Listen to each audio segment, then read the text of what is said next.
So what ends up happening? We start thinking that free is just what things are supposed to be.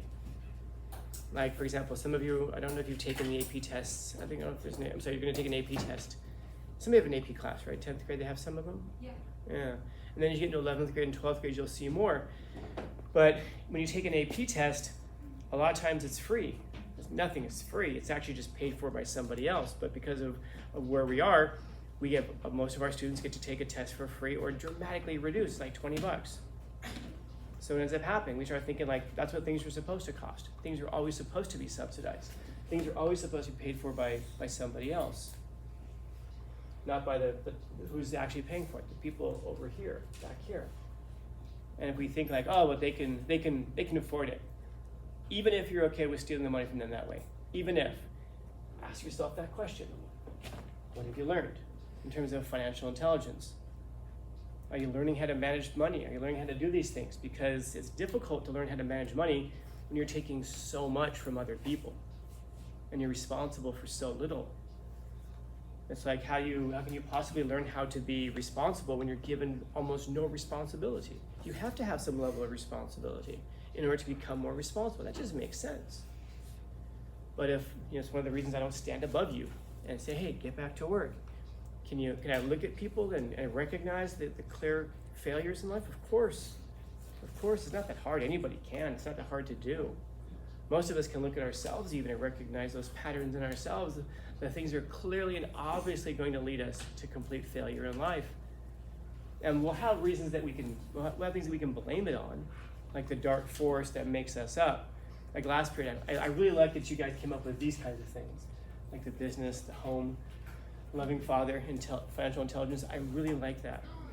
Because last period, they came up with physical abuse, mental abuse, trauma, and all of these things that slow us down in life. In other words, it's they came up with a bunch of things that were saying like, this is why I'm so messed up. Period. End of story. And moving on. But if that's your view of the things that you've inherited, then you're missing so much more about what you've inherited.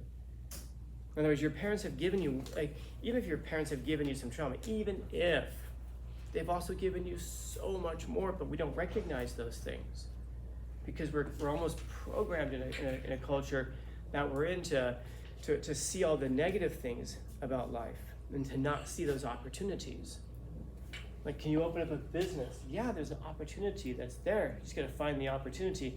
It's hard, yes, of course, but if part of what you've inherited from this force of your family is like resilience, tenacity, in other words, like this refusal to give up, well then, yeah, you can take those lessons and apply it here.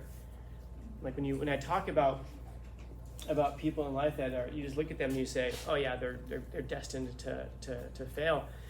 It isn't oftentimes because of a low intelligence. It's not that. It's a lack of these things over here: resilience and tenacity.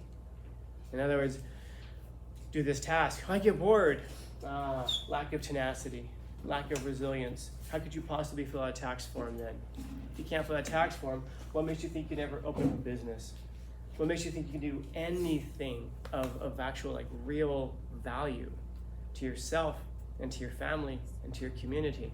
And if you don't have resilience and tenacity, it's very difficult to give it to somebody else. Just like if you don't have $1 million, it's difficult to give it to your children and your grandchildren. You have to have those things to pass them along. And then I tell you what happens to the grandchildren here. You don't even want to know what happens to the great-grandchildren and the great-great-grandchildren.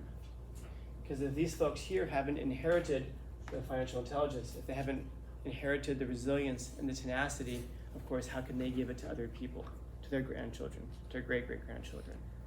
And so from here, this spirals down, which tells you that at some level, wealth is a curse. Asterisk, by the way. Intelligence is a curse. A lot of things are curses. Asterisk. Unless we give those backings to it. If your parents are wealthy, and it could be a curse to you, unless, asterisk, you inherit this financial intelligence. If you inherit this along with it, life is way better. Of course, now you gotta make sure you get it to your children so that they do it, and not just because what you work for you want to continue. That's important, but also because you realize that if you don't give it to them, you're gonna make them, the heights that you fall down from are terrible. Like when I talk, and how terrible are they? I mentioned before, what are the, which two groups are most likely to commit suicide? Young people and wealthy people. Why? Why young people? Because of a lack of perspective. When you're 3 years old, I'm sorry, but yeah, why not? When you're 3 years old and it's January, how far away is Christmas? That's a quarter of your life. You're gonna be 4 by the time you get there. That's a long time. It's a quarter of your life. When you get to be 5 years old, how far away is Christmas? When you're 10 years old, how far away is Christmas? Don't you hear people who are like in their 50s, like, wow, it seems like Christmas was just yesterday.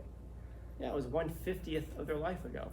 Time goes faster. It's this, there's a psychological concept that as the older you get and the more expansive your history, I guess you could say, the faster time seems to go by, because it's only a smaller and smaller and smaller and smaller fraction of your life. If you inherit and you fall from here, the collapse is kind of in the same way, exponentially farther down, because you've always been up here. All of a sudden, you find yourself down here, and so what do you do when you're very, very wealthy and all your money goes away? You commit suicide. Why? Because you don't know any other life. Everything seems hopeless. Why is it that young people do it? Because if you've been sad for the last year of your life, let's say, that's a 15th of your life. That's a long time. It's hard to see how things can ever get better. And by the way, that 1/15th of your life, you haven't even been really conscious the whole time. It's really closer to like 20% of your life, 30% of your life. So I don't know if that makes sense, but the point I'm making is that when you're very young and you're sad for a while, it seems like things are never going to get better. This is why young people commit suicide, because they lose perspective. They don't realize that things do get better. If you've gone through ups and downs of life and you've gone down, you've gotten back up, you've gone down, you've gotten back up, you realize something. Things always get better. This is why most old people don't do it, because they realize no matter how bad life is right now, I've been here enough times to know it always turns around. Things are going to get better. If you think things are never going to get better, then you're out. Same with wealthy people, because that downward spiral is so deep, they feel like they can never come back from it. And why would they feel like they can come back from it? They're ashamed that they've lost. They're ashamed because they've always thought that they did better in life, and and that they had some advantages in that. And then when all of a sudden it collapses under you, you start to realize, not only have I lost my position, but I don't think I can ever get it back. You get hopeless. And so that's what I mean when I say that these things can be terrible curses unless we give the things that can make them benefits. And so for no other reason, why should you develop resiliency and tenacity? Because your life is going to be better with them, of course, duh. You're going to achieve more, you're going to do more, you're going to lead a more meaningful and purposeful life, but also because you can pass those things along to your kids, because unless you have them, how can you possibly pass them along? And by the way, if you're not exercising them, what message do you think you're sending the rest of the world? That your parents didn't give you those things. We don't take enough responsibility for that. We often like to think of ourselves as like, no, I'm just in a microcosm. I've got one student right now that I'm thinking of, and after reading this dude's letter of introduction, man, I would bet on this person above anybody else in the world, man. This dude's always gonna turn it out, man.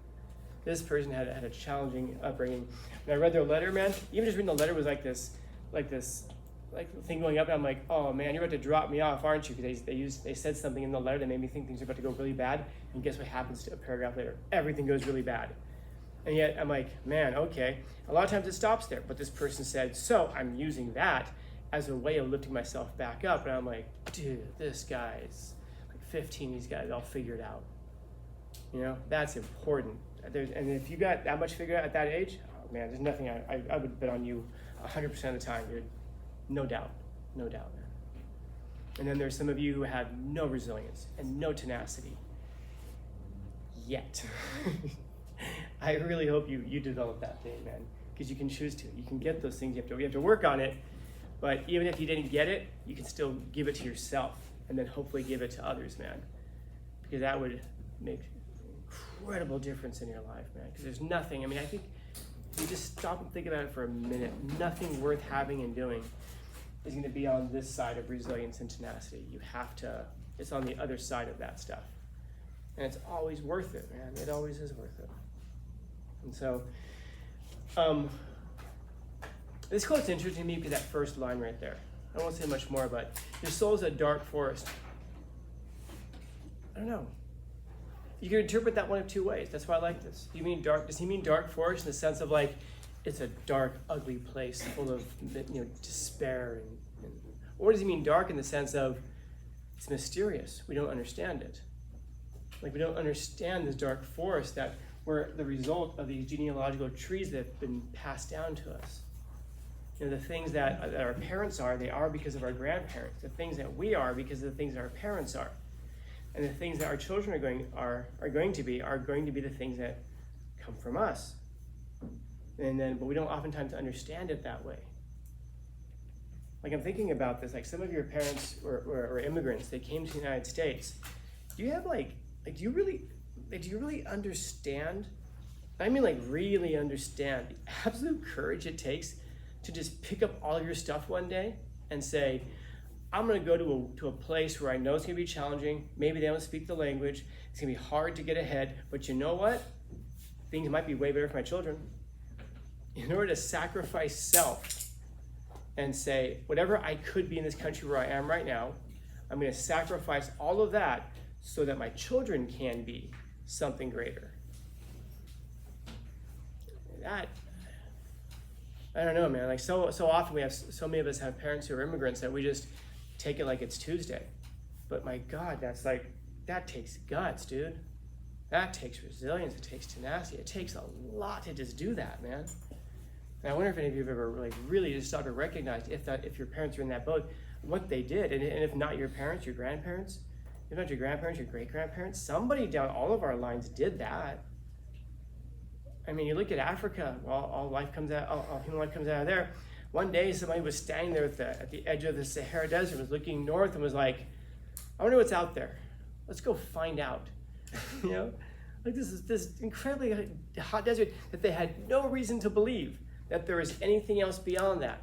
The only thing they had a reason to believe was that wherever they lived was the entire world. Yeah, you had some stars that suggested that the earth might be round, that there might be some other places to go. But one day, a few people were just like, let's go. And then they went. I don't know if they made it or not, but I don't know if they came back afterwards and were like, it takes a long time, but we made it. But my point is just that someone had the courage to go out there and take that chance. And maybe they came back and told some people. It's almost crazier if they didn't. If they were just gone because they found something else, like they got into the Middle East, they kept going up and north into Europe, and took a while, let's say. There were other people who were there who were like, they never came back. I bet it's because they found something cool. Let's go find out. And they all go. And the spirit is not that different. And so, if you've got that okay, forget that. We all have that in our family lines. And if you think about it, you are the result of all of these generations coming together. You should be the peak of your family line. You should be the most evolved, the best adapted, the top of your genealogical pool. That should be you. That's why you should be here. And if we're missing something, it makes me wonder how often it's just because we've accepted the position of being the grandchildren, instead of being either the second one who seems to improve things, or even the pioneers who start things. So, I don't know, man. Who be that person? But I am proud of you guys. I like that you guys came up with positive things on that tree. That's dope. So, questions, comments, concerns, complaints, criticisms, critiques? Said an elbow or an arm. All right. Happy Monday.